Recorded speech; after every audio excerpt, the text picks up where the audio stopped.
Hi all welcome to footy arena. Argentine super താരമായ Julian Alvarez തൻ്റെ ഏറ്റവും മികച്ച സമയത്തിലൂടെയാണ് ഇപ്പോൾ കടന്നുപോയിക്കൊണ്ടിരിക്കുന്നത്. അത്ലറ്റിക്കോ മാഡ്രിഡിന് വേണ്ടി ഗംഭീര പ്രകടനമാണ് അദ്ദേഹം നടത്തുന്നത്.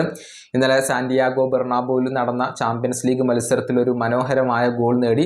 അതിനു മുൻപും സാന്റിയാഗോ ബെർണാബോയിൽ അദ്ദേഹം ഒരു പെനാൽറ്റി ഗോൾ നേടിയിരുന്നു. ഒരു ഗോൾ അടിക്കുന്ന സ്ട്രൈക്കർ മാത്രമല്ല ഹൂലിയൻ ആൽവരസ്, കളിയുടെ എല്ലാ മേഖലകളിലും മികച്ച പ്രകടനം അദ്ദേഹം നടത്തുന്നു. നിറഞ്ഞു കളിക്കാൻ അദ്ദേഹത്തിന് കഴിയുന്നു എന്നതൊക്കെയാണ് അദ്ദേഹത്തിന്റെ ഒരു സവിശേഷത.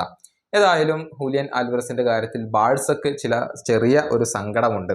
അതായത് 2022 ഹൂലിയൻ ആൽവരസിനെ സ്വന്തമാക്കുന്നതിന്റെ തൊട്ടരികിലെത്താൻ FC ബാഴ്സലോണക്ക് കഴിഞ്ഞിരുന്നു എന്നുള്ളതാണ്. പക്ഷെ പിന്നീട് ബാഴ്സ തന്നെയാണ് അതിൽ നിന്നും പിന്മാറിയത്. മറിച്ച് അവർ തിരഞ്ഞെടുത്തത് ഫെറാൻ ടോറസിനെയാണ്. അതായത് ടോറസിന് പകരം ഹൂലിയൻ ആൽവരസ് ബാഴ്സയിലേക്ക് എത്തേണ്ടതായിരുന്നു. പക്ഷെ അന്ന് ബാഴ്സയുടെ മാനേജ്മെന്റ് ഫെറാൻ ടോറസിനെ സൈൻ ചെയ്യാൻ തീരുമാനിക്കുകയായിരുന്നു. അങ്ങനെയാണ് സിറ്റിയിൽ നിന്നും ടോറസ് ബാഴ്സയിലേക്ക് എത്തിയത്.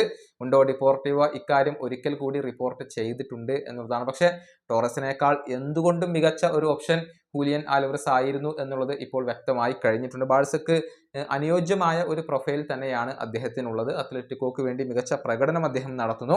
ലാലിഗയിൽ 26 മത്സരങ്ങളിൽ നിന്ന് 10 ഗോളുകളും 2 അസിസ്റ്റുകളും അദ്ദേഹം സ്വന്തമാക്കിയിട്ടുണ്ട്. കേവലം ഈ ഒരു കണക്കുകൾക്കുള്ളിൽ മാത്രം ഒതുങ്ങി നിൽക്കേണ്ട ഒരു താരമല്ല ഹൂലിയൻ ആൽവരസ്. അതിനേക്കാൾ മികച്ച ഒരു പ്രകടനം അദ്ദേഹത്തിന് കളിക്കളത്തിൽ നടത്താൻ കഴിയുന്നു എന്നുള്ളതാണ് വസ്തുത.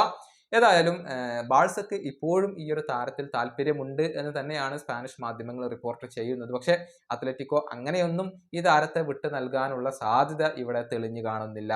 ഈ വീഡിയോയുടെ അവസാനിപ്പിക്കുന്നു. അടുത്ത വീഡിയോയുമായി വീണ്ടും കാണാം.